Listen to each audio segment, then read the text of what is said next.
Assalamualaikum warahmatullahi wabarakatuh. Innal hamdalillah nahmaduhu wa nasta'inuhu wa nastaghfiruh wa na'udzu billahi min sururi anfusina wa min sayyiati a'malina.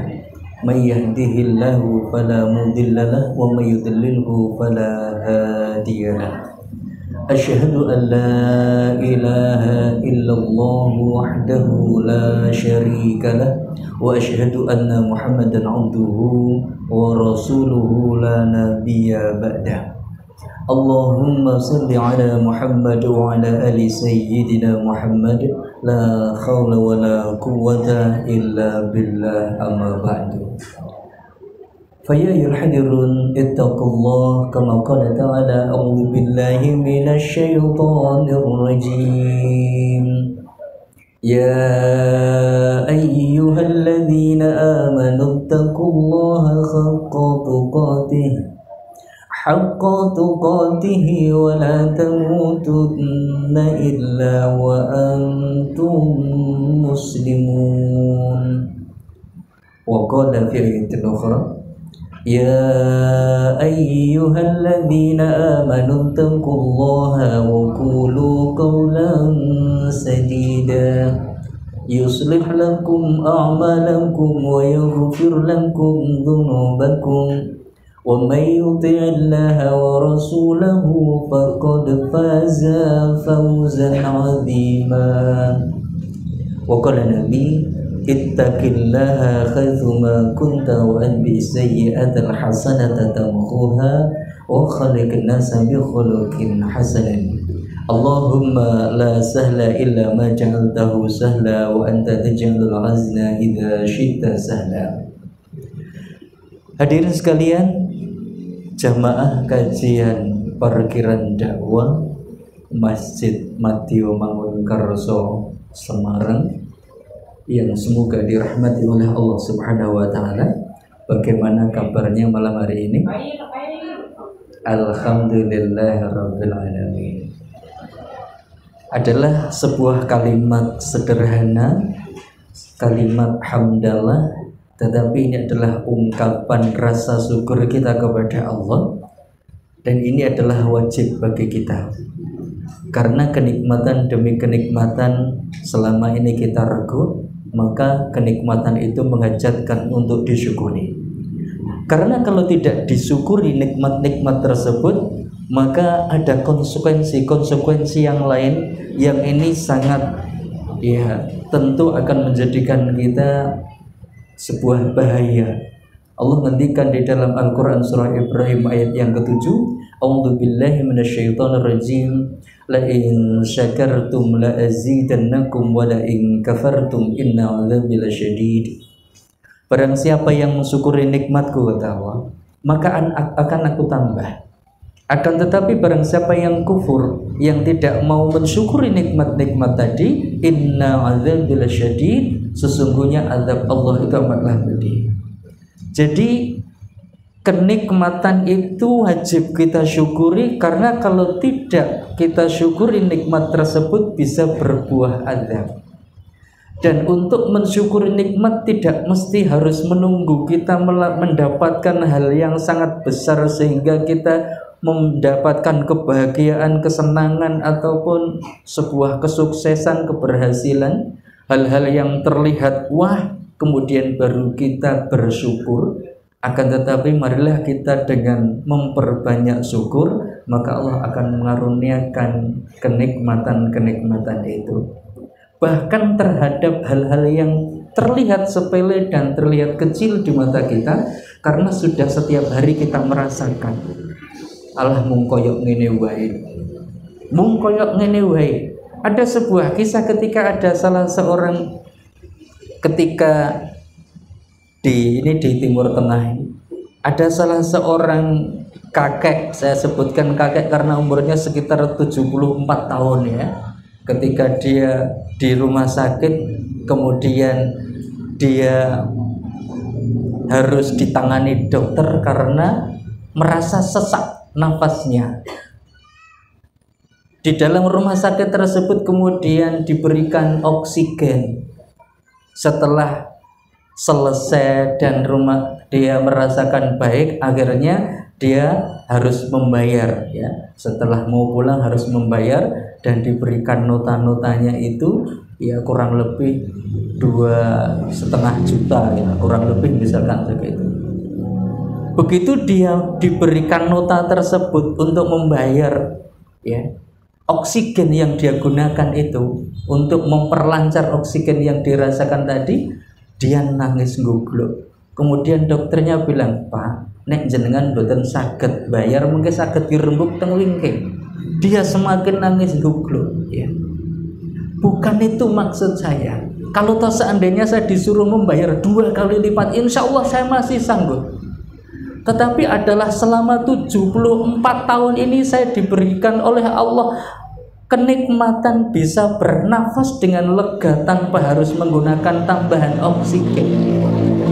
Tetapi ternyata rasa syukur kita tuh masih kurang. Rasa syukur saya tuh masih kurang. Ya. Maka dari itu hadirin sekalian, kelihatannya remeh, ya mau ambekan tok enek, tapi jenengan nek mboten saged ambekan kan ya pripun? Yo game ya. Akhirnya terlihat remeh. Kita bisa melihat, kita bisa mendengar, kita bisa makan, kita bisa duduk, berdiri, berjalan, bahkan jenengan saged ngentut. Ya. Ora iso ngentut ki dioperasi lho jenengan. Hanya sekedar ngentut. Nadyan mungkin nek ngentut ya ambune ya karo kancane dadake marai gawe perkara ya. Tetapi untuk sekedar bisa ngentut ya. Jadi nek ibu-ibu nek suaminya itu ngerti dadu-dadu wis alhamdulillah. Nggih, Bu. Aja diseneni. Biasanya bapak-bapak iso ngoten mboten? Oh, bapak ewe ngaku soalnya. Itu adalah sebuah nikmat. Jenengan saged ke belakang iso BAB sehingga plong, itu juga sebuah nikmat. Kelihatannya begitu remeh. Tetapi Kanjeng Nabi pernah ngendikan di dalam sebuah hadis yang diriwayatkan oleh Ahmad, barang siapa yang tidak mensyukuri yang sedikit, maka dia tidak akan mampu mensyukuri yang banyak. Kalau terhadap hal-hal yang sedikit, yang sepele saja kita tidak mampu bersyukur, apalagi yang banyak. Jemaah sekalian yang dirahmati oleh Allah Subhanahu wa taala, kita ini adalah makhluk sosial yang tidak bisa hidup sendiri ya. Kita ini membutuhkan orang lain, maka butuh kehadiran orang lain di sekitar kita. Allah ngendikan di dalam Al-Quran surah Al-Furqan ayat ke-20, ini pernah saya sampaikan pula ayat ini. A'udzu billahi minasyaitonir rajim wa ja'alna ba'dakum li ba'din fitnah. Dan kami jadikan sebagian kamu sebagai cobaan, ujian, fitnah bagi sebagian yang lain. Di sini ya, jenengan ada teman-teman yang lain di sebelahnya, atau mungkin di rumah suami juga menjadi fitnah atau cobaan bagi istrinya, istri bagi suaminya ya. Orang tua bisa menjadi cobaan pula bagi anaknya, apalagi anak juga bisa menjadi cobaan atau ujian bagi orang tuanya. Saudara dengan satu dengan yang lainnya juga merupakan ujian bagi kita. Tetangga-tetangga kita, teman-teman kita di kantor, itu merupakan ujian bagi kita. Tetapi Allah ngendikan di dalam ayat ini, di kalimat berikutnya, atasbirun, maukah kamu bersabar ya. Jadi resep ketika kita menghadapi orang-orang di sekeliling kita, entah itu suami kita, istri kita, anak-anak kita, saudara-saudara kita, tonggo sing kadang yo sik nganyelke ya. Jangankan tonggo, kadang bojo-bojone dhewe yo nganyelke, walaupun juga lebih sering nyenengke ya. Tetapi itulah bahwa kita itu menjadi fitnah ya. Jangan kita itu membaca yang menjadi fitnah itu sebelah kita ya, kamu. Kadang kita itu juga menjadi fitnah bagi yang lain ya. Kadang kita itu membacanya itu orang lain menjadi fitnah bagi saya, tetapi juga harus mengajak bahwa kita pun juga pernah menjadi, atau bahkan ini menjadi, kita itu fitnah menjadi orang lain ya, menjadi fitnah bagi anak-anak kita, orang tua kita, istri kita, suami kita, ya diri kita ini. Nah, bagaimana kita bisa menghadapi itu? Resep dari Allah Subhanahu wa taala adalah atasbirun. Maukah kalian bersabar? Namun memang karena kita tidak mungkin bisa hidup sendiri, butuh dengan orang lain, kehadiran orang lain tadi. Di dalam sebuah hadis yang diriwayatkan oleh Muslim, Kanjeng Nabi ngendikan. Ini hadis ini dari Abu Hurairah. An Abi Hurairah radhiyallahu anhu qala Rasulullah sallallahu alaihi wasallam la tahasudu wa la tanajasu wa la tabaghadu wa la tadabaru wa la yabi' ba'dukum ala bai'i ba'din wa kunu ibadallahi ikhwana al muslimu akhul muslim la yadlimuhu wa la yakhdhuluhu wa la yakdhibuhu wa la yahkiruhu at-taqwa hahuna wa yusiru ila sadri salasa marat bihasabi mri'i minasyarri ayyahkira akhahul muslim kullu muslim ala muslimi haramun damuhu wa maluhu wa irduhu.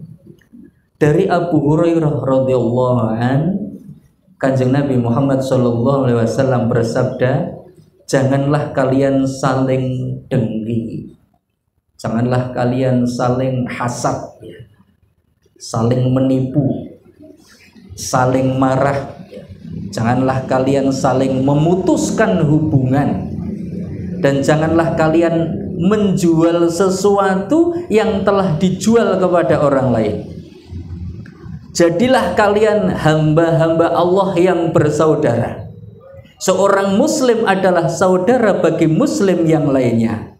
Dia tidak menzaliminya, dia tidak mengabaikannya, dia tidak mendustakannya dan tidak menghinanya. At-taqwa hahuna. Takwa itu ada di sini. Kanjeng Nabi ngendikan seperti itu sampai sebanyak 3 kali. At-taqwa hahuna, at-taqwa hahuna. Cukuplah seorang muslim dikatakan buruk jika dia menghina saudaranya yang muslim. Setiap muslim atas muslim yang lain itu haram darahnya, hartanya, dan kehormatannya. Hadis diriwayatkan oleh Muslim. Jamaah sekalian yang dirahmati oleh Allah Subhanahu wa taala. Karena kita tadi adalah makhluk sosial yang butuh kehadiran orang-orang di sekitar kita selain diri kita tentunya.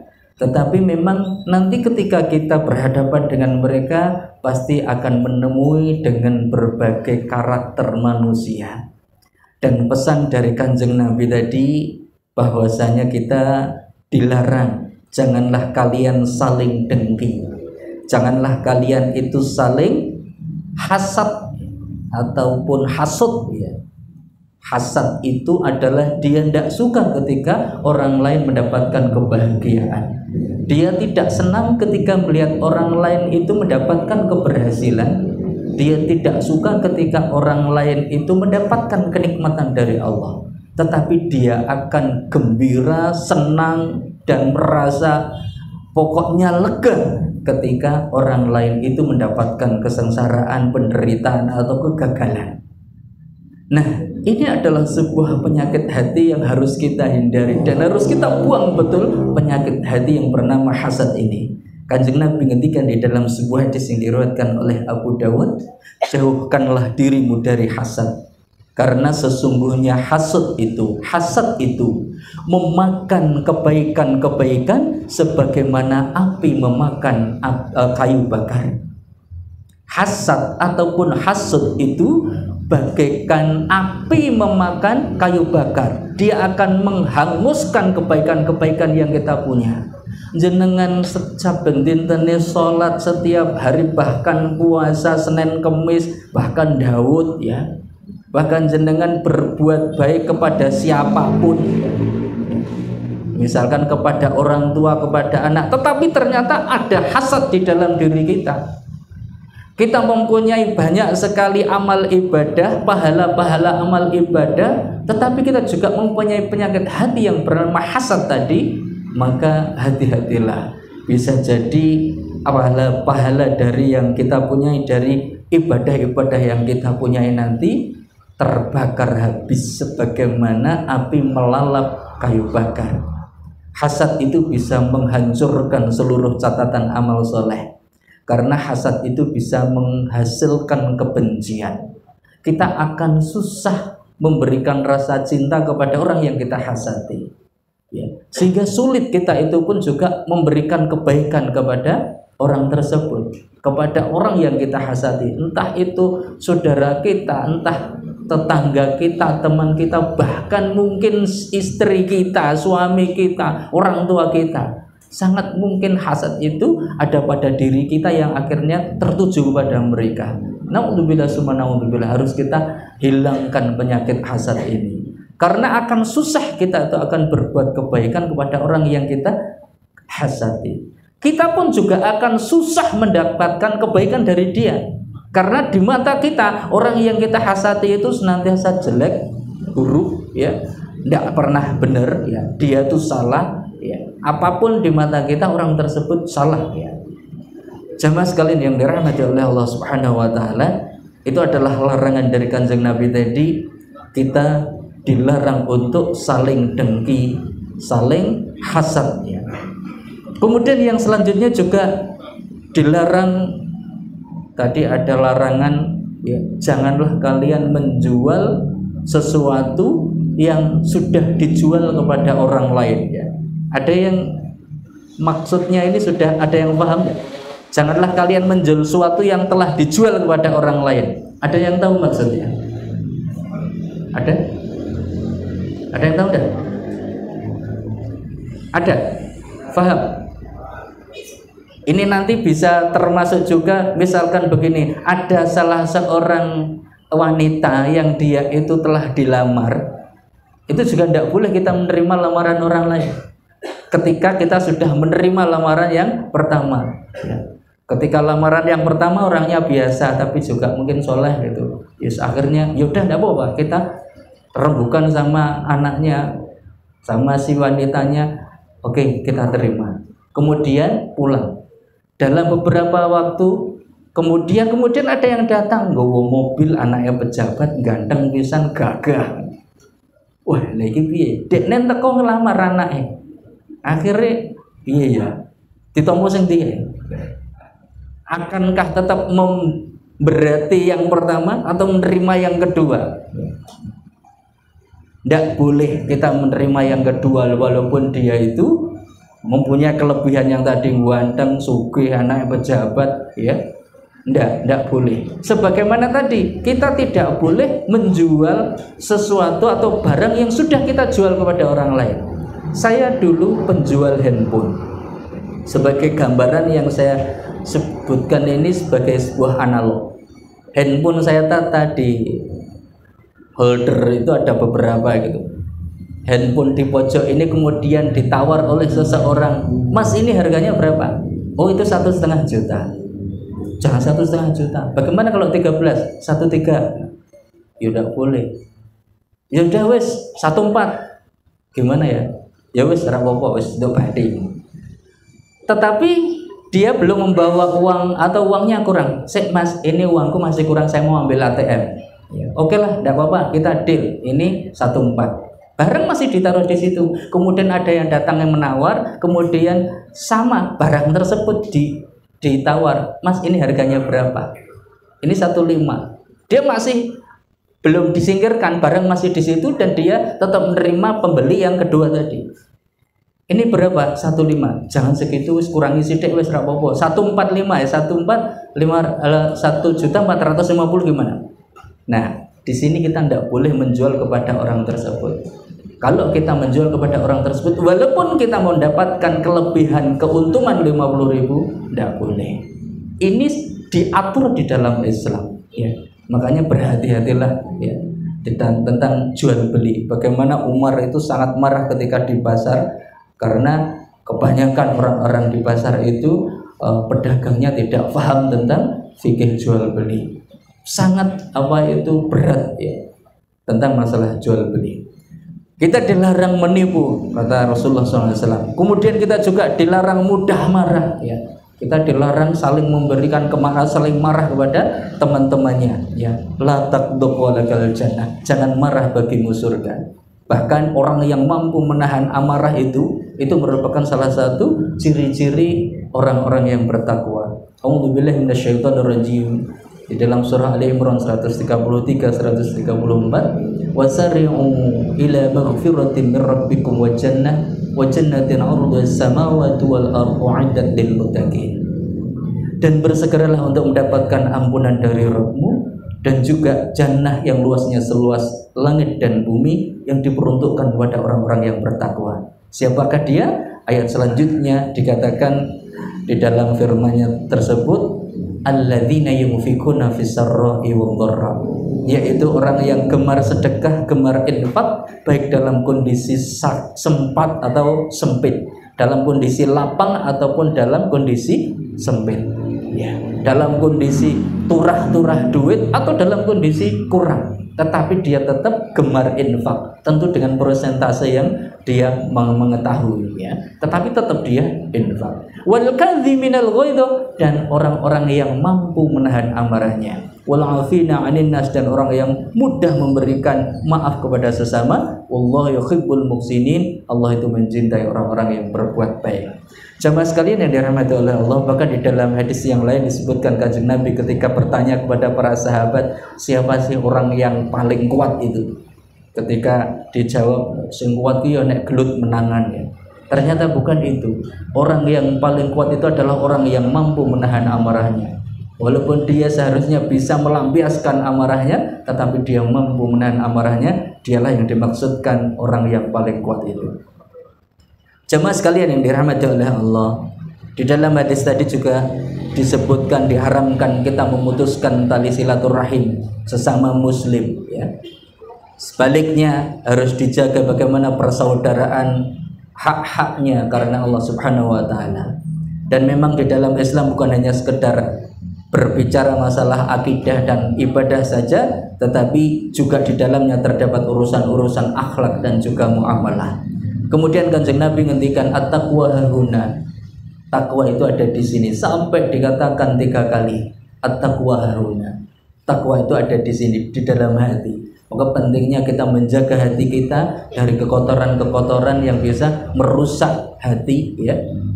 Bahkan di dalam Al-Qur'an kan juga disebutkan yang diawali dengan sumpah yang sedemikian banyak di dalam surah As-Sams itu kan.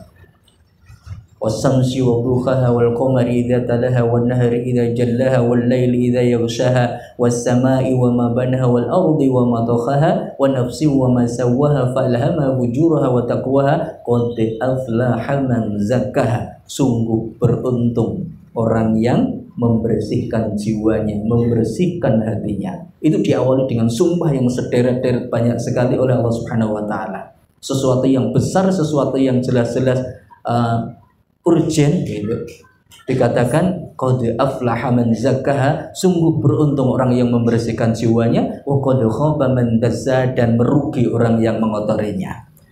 Jamaah sekalian yang dirahmati oleh Allah, di dalam hadis tadi juga disebutkan larangan kita tuh menghina saudaranya, mencela, ya. Apalagi di era medsos sangat mudah bagi kita untuk membuli, mencaci saudara-saudara kita. Kalau saat dulu-dulu ketika di zaman jadul dulu rono handphone, paling ya nek ngelok-ngelok karo kanca-kancane dhewe, kanca-kancane ning masjid, kanca-kanca dolan. Tetapi sekarang itu orang di Amerika Serikat kita bisa membuli, kita bisa mencaci dengan 2 jempol kita.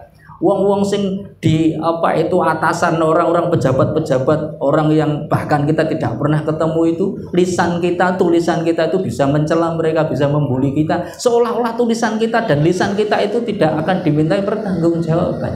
Hati-hati. Gerak tarian dari 2 jempol jenengan menimbulkan sebuah tulisan yang itu berupa kecaman, kemudian bulian, cacian, nanti juga akan dimintai pertanggungjawaban. Al-yauma nakhtimu ala afwahihim wa tukallimuna aydihim wa tashhadu arjuluhum bima kanu yaksibun. Surah Yasin ayat ke-65 insyaallah. Pada hari itu nanti di yaumul akhir akan ditutup lisan kita. Kita tidak bisa mengelak lagi. Kamu dulu begini, Enggak, begitu. Enggak bisa mau mengelak karena mulut kita akan dikunci. Tetapi tangan kita lah yang nanti akan memberikan persaksian. Tangan kita, kaki kita, bahkan di ayat yang lain itu bumi yang kita pijak akan memberikan kesaksian bahwa si fulanah itu pernah melakukan sesuatu yang begini dan begitu. Ya. Jadi hati-hati.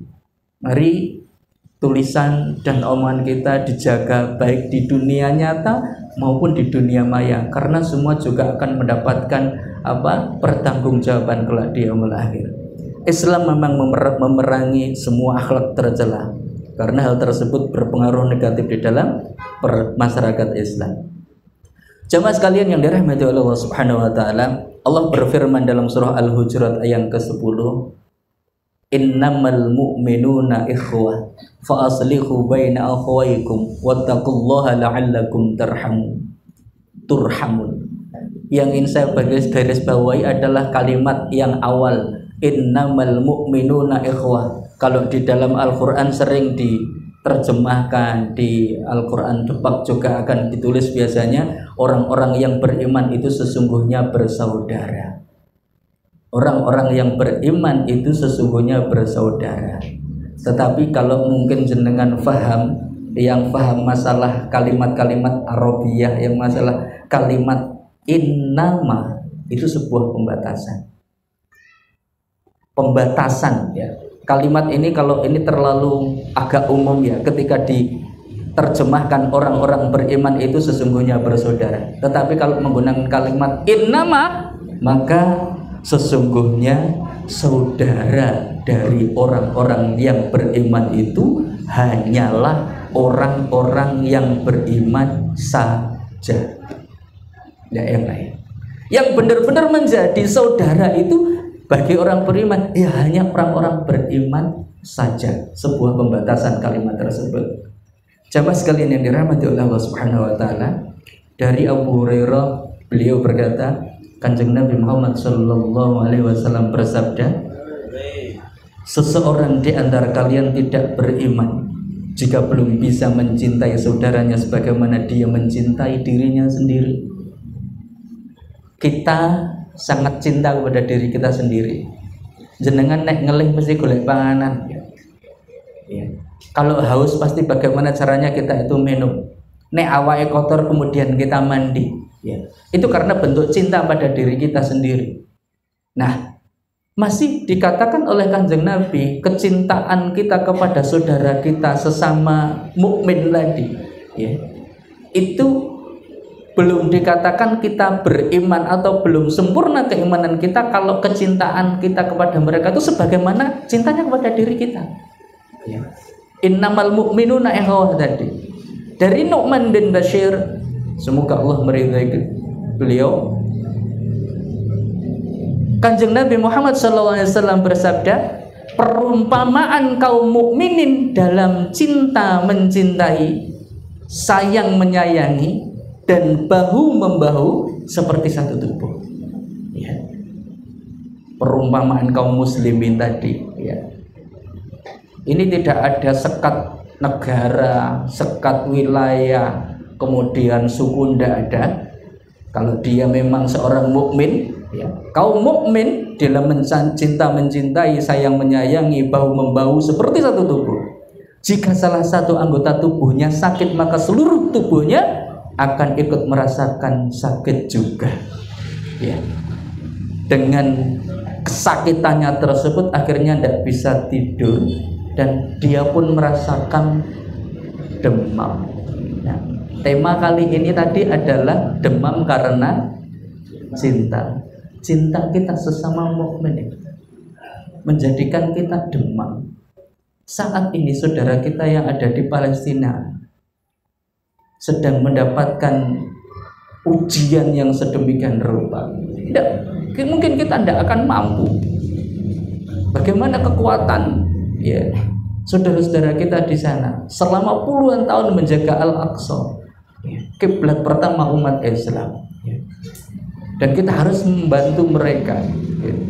Tadi kita diibaratkan satu tubuh dengan mereka karena diikat oleh tali iman tadi. Innamal mu'minuna ikhwah. Kalau kita mengaku diri kita mukmin, orang yang beriman, saudara-saudara kita di sana. Ya, saat ini yang sedang di Zoom adalah di Palestina.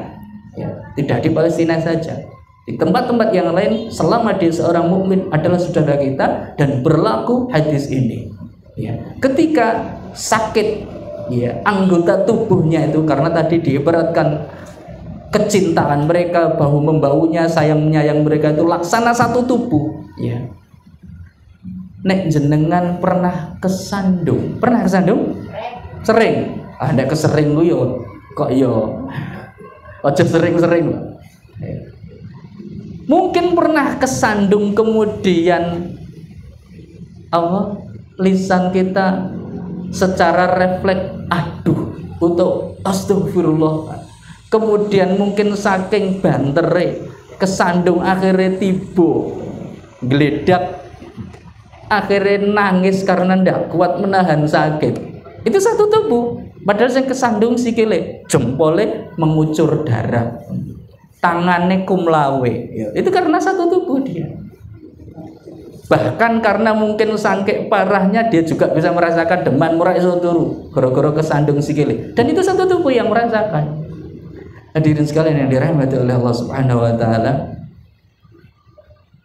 sebagaimana tadi saya sampaikan, saudara kita yang di Palestina saat ini sedang mendapatkan, jenengan saya yakin lebih paham ketika di media sosial dengan berita-berita seperti itu, ya. Kanjeng Nabi pernah ngendikan, Allahu fi aunil 'abdi ma kana al-'abdu fi auni akhi. Ya. Allah akan senantiasa menolong hambanya selama hamba tersebut menolong saudaranya. Hadis ini diriwayatkan oleh Muslim. Hadis ini adalah salah satu motivasi bagi kita untuk memberikan pertolongan kepada sesama muslim, ya. Bagaimana para ulama memberikan keterangan-keterangan tentang hadis ini. Syekh Abdul Muhsin Al-Abbad, ya, Al-Badr hafizahullah, beliau menjelaskan di dalam hadis ini terdapat dorongan untuk memberikan pertolongan kepada saudara sesama muslim. Setiap pertolongan yang diberikan kepada saudaranya, niscaya dia akan mendapatkan balasan berupa pertolongan dari Allah. Jadi Allah itu akan senantiasa tetap akan menolong hambanya kalau hambanya tersebut juga gemar menolong saudaranya. Ya. Ini adalah imbalan dari Allah Subhanahu wa taala bagi yang suka menolong, maka dia akan tetap menolong. Ya. Kalau dia peduli kepada saudaranya, Allah juga peduli kepada jenengan. Ya. Saudara-saudara kita di Palestina yang sedang seperti itu, nanti seperti apa bentuk kepedulian kita? Syekh Saleh bin Abdul Aziz Al-Syekh Hafizahullah juga beliau menjelaskan, hadis ini memberikan motivasi yang kuat bagi seseorang untuk memberikan pertolongan kepada saudaranya. Tatkala dia menolong saudaranya, maka Allah akan menolongnya. Jika engkau membantu kebutuhan saudaramu, niscaya Allah akan memberikan bantuan kepadamu. Ini adalah keutamaan yang agung dan balasan yang sangat besar bagi seorang hamba. Masya Allah. Jadi kalau sudah Allah yang menolong, ya, gara-gara kita suka menolong, bahkan mungkin hal yang terlihat remeh sekalipun, ya, yang terlihat remeh, ya, misalkan ono konsonin jenengan moro, nuwun sewu, ini saya sangat membutuhkan uang, nek ono jenengan dan longgar, misalkan pinjem uang diberi, tidak apa-apa, ya. Walaupun kadang bisa jadi yang dipinjam tadi bukan orang kaya, bisa jadi dia itu bukanlah orang kaya, tetapi dia itu kadang bisa merasakan nek pas aku butuh, nek pas orang duduk, nek golek utangan yo kadang sok angel. Ketika kita itu memberikan kemudahan orang-orang yang sedang butuh untuk minjem tadi, karena bisa jadi yang dipinjam itu bukan orang-orang kaya, bukan, tetapi dia pernah merasakan betapa sangat, ya, susahnya ketika dia itu sangat membutuhkan, ya. Kemudian dia itu harus, ya, akhirnya mencari pinjaman kepada saudaranya. Jamaah sekalian yang dirahmati oleh Allah, Syekh Saleh bin Syekh Saleh bin Fauzan bin Abdullah bin Al-Fauzan, beliau juga menjelaskan bahwa makna hadis ini bersifat umum. Jika engkau memberikan pertolongan kepada saudaramu dengan pertolongan apapun bentuknya yang dia butuhkan, maka sungguh Allah akan senantiasa memberikan pertolongan kepadamu. Demikianlah karena balasan akan sesuai dengan perbuatan. Jika engkau ingin Allah menolongmu, maka hendaknya engkau menolong saudaramu sesuai kadar kemampuan yang engkau mampu berikan kepadanya, baik itu dengan harta, kedudukan, ataupun bantuan yang lainnya. Jamaah sekalian yang dirahmati oleh Allah Subhanahu wa taala, kita telah menyaksikan sudah 1 bulan persis ini agresi Israel kepada saudara-saudara kita di Palestina tanggal 7 ya, dimulai tanggal 7, sekarang tanggal 6 ya, 1 bulan persis ya. Ya, bagaimana penjajah Zionis Yahudi kepada bangsa Palestina ini di luar kemanusiaan ya. Genosida yang terjadi di sana. Bagaimana yang sejatinya dia itu diberi bantuan ketika orang Israel, bukan orang Israel, orang Yahudi pendatang, ibaratnya dia itu tamu, tetapi akhirnya ngendih tuan rumah, dia malah mengusir tuan rumahnya. Kemudian seperti apa sih bentuk bantuan kita kepada saudara-saudara kita yang di Palestina itu? Yang pertama, paling tidak kita mendoakan agar Allah menyelamatkan bangsa Palestina dan menolong para mujahidin Palestina untuk melawan Zionis Yahudi.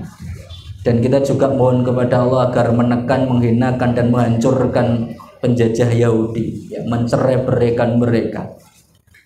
Yang kedua, kita juga bisa mengeluarkan tenaga kita atau donasi kita yang kita miliki yang disalurkan untuk saudara-saudara kita di Palestina melalui pemerintah. Jenengan tetap masih ada kepercayaan untuk disalurkan melalui pemerintah atau kepada yayasan-yayasan atau ormas-ormas yang bergerak menggalang dana yang akhirnya bisa sampai ke sana. Terlebih yang ketiga adalah bagaimana bantuan kita kepada saudara kita di sana. Jenengan punya media sosial ya, jenengan punya WhatsApp, gaungkan ya di dalam media-media tersebut, buat konten ataupun opini lewat media yang kita miliki untuk menginformasikan ke masyarakat dunia tentang bagaimana kondisi saudara kita bangsa Palestina dan kekejaman penjajah Zionis Yahudi ya. Jamaah sekalian yang dirahmati oleh Allah Subhanahu wa taala, walaupun kita tidak harus memanggul senjata pergi ke Palestina, karena juga akan susah untuk melakukan hal itu ya. Paling tidak ya kita tadi bisa berdoa ya. Dan untuk kita mau membela, kita menghadirkan rasa simpati terhadap saudara kita di Palestina itu tidak mesti kok kita harus beragama Islam, tidak. Cukuplah menjadi seorang manusia yang punya hati, insya Allah masih kita adalah rasa simpati, kemudian kita akan membela saudara-saudara kita yang di Palestina saat ini yang sedang dijajah itu. Yang jelas ketika kita mendoakan saudara-saudara kita dan tidak menggembosi perjuangan saudara-saudara kita di sana, para pejuang di Palestina, dengan nyinyir dengan atas perjuangan mereka, bahkan tanpa fakta, tanpa data, kita menggembosi, mengungkapkan fitnah-fitnah yang keji. Naudzubillah tsumma naudzubillah. Jangan sampai, jaga lisan kita, karena nanti juga akan dimintai pertanggungjawaban. Apapun bentuk aksi kita, apapun bentuk ya pembelaan kita kepada saudara kita. Kalau Gus Bahak pernah memberikan sebuah kalimat yang pernah beliau sitir dari Imam As-Sadili itu ya, kita tidak penting kita itu sujud kita, sholat kita itu diterima oleh Allah Subhanahu wa taala ya. Tetapi kita harus bersyukur bahwasanya Allah mentakdirkan kita untuk sujud, untuk sholat. Sebagaimana kita pula ya, mungkin tidak begitu penting bagaimana kita aktivitas kita untuk membela saudara-saudara kita itu. Tetapi paling tidak kita bersyukur kita ditakdirkan oleh Allah berada di posisi itu. Ya. Sebagaimana jenengan pernah mendengar atau pernah membaca bagaimana kisah seekor burung pipit, atau ada yang mengatakan seekor semut yang membawa setetes demi setetes untuk memadamkan apinya Nabi Ibrahim ketika dibakar. Walaupun dia juga ditertawakan oleh cicak. Hadirin sekalian yang dirahmati oleh Allah Subhanahu wa taala. Namun di situ walaupun dia yakin tidak akan bisa mampu memadamkan apinya, tetapi dia tahu posisi dia itu di mana. Dia sadar, dia akhirnya bisa berhujah di hadapan Allah bahwa posisinya itu di pihak mana ketika kisah itu. Walaupun Allah sendiri juga sudah berfirman kepada api tersebut, ya naru kuni bardan wa salaman ala Ibrahim. Ya. Wahai api, jadilah dingin dan selamatlah Nabi Ibrahim. Sebagaimana kita tanpa ikut andil bagian kita untuk membela Palestina pun, Allah telah berjanji akan memenangkan saudara-saudara kita di Palestina sana. Insya Allah. Tetapi di sini adalah kita yang menjadi masalah. Kita itu apa yang menjadi andil kita ya, terhadap saudara-saudara kita yang ada di sana itu. Ya.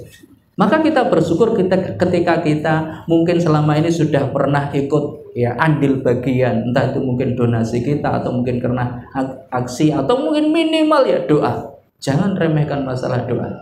Bisa jadi maaf saya pernah melihat sebuah drone yang seharusnya bisa diantar tapi malah akhirnya ngenai pihak Israel sendiri. Bisa jadi itu karena ya doa-doa kita yang kita panjatkan dan Allah membantu saudara-saudara Palestina, bahkan drone itu kepada balik kepada mereka sendiri ya. Jamaah sekalian yang dirahmati oleh Allah Subhanahu wa taala, yang terpenting adalah itu bagaimana kita di sini nanti berada di posisi mana. Ini nanti yang akan kita jadikan hujah di hadapan Allah. Ya Allah, ini yang bisa kami mampu lakukan. Ya, ini yang bisa kami mampu lakukan. Dan mohon ampun kepada Allah ya, bahwa kita masih belum bisa ya, ikut membebaskan Al-Aqsa saat ini. Saudara-saudara kita di sana yang selama ini puluhan tahun mereka itu mengamankan Al-Aqsa merupakan kiblat umat Islam yang pertama. Bagaimana Palestina itu adalah negeri di mana para nabi-nabi berada di sana, di mana Palestina itu termasuk di dalam daratan Syam, ya, termasuk di dalam doa yang dipanjatkan oleh Kanjeng Nabi Muhammad SAW bahwasanya negeri-negeri yang diberkahi itu adalah Syam dan Yaman. Ya, maka dari itu ini adalah kesempatan bagi kita ya, ikut andil bagian dengan kemampuan yang bisa kita lakukan. Donasi silahkan, banyak jenengan bisa dibuka di grup-grup WhatsApp, di situ silahkan. Ada yang pengen mengumpulkan donasi untuk saudara-saudara, seberapapun nominal yang jenengan berikan. Saya tadi saya barusan juga karena saat itu juga membuka itu untuk mau donasi silahkan. Saya barusan membuka hari ini mendapatkan donasi oleh seseorang itu berapa? 3 apa? 3.000 rupiah. Tetapi 3.000 ini akan menjadi hujah di hadapan Allah bahwa dia itu berada di posisi mana. 3.000 rupiah dia transfer ke lembaga kami. 3.000 rupiah. Ya, yang lainnya ada juga 2,5 juta, ada yang 10 juta, ada 5 juta, ada yang tiap hari itu dia itu transfer 10.000, itu ada juga seperti itu. Masya Allah. Hadirin sekalian yang dirahmati oleh Allah, Bismillah, ini adalah bisa jadi merupakan ladang amal bagi kita yang saat ini banyak mempunyai dosa. Dengan adanya Palestina, kejadian Palestina ingin menggugurkan dosa-dosa kita, ini adalah kesempatan bagi kita dari ya apa yang bisa kita perbuat untuk saudara-saudara kita. Ingat tadi bahasanya innamal mu'minuna ikhwah.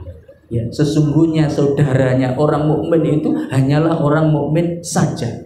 Kemudian hadis tadi, belumlah kalian itu dikatakan imannya sempurna sebelum kalian itu mencintai saudaramu sebagaimana kalian mencintai dirimu sendiri tadi. Saudara-saudara kita seiman di Palestina seperti itu, bagaimana bentuk cinta kita? Jamaah sekalian yang dirahmati oleh Allah Subhanahu wa taala, ini yang bisa saya sampaikan pada kesempatan kali ini. Semoga ini bisa memberikan tambahan ilmu bagi kita, dan kita berdoa kepada Allah agar diberikan ilmu-ilmu yang bermanfaat dan juga diberikan kemudahan bagi kita semua untuk bisa mengamalkannya. Assalamualaikum warahmatullahi wabarakatuh.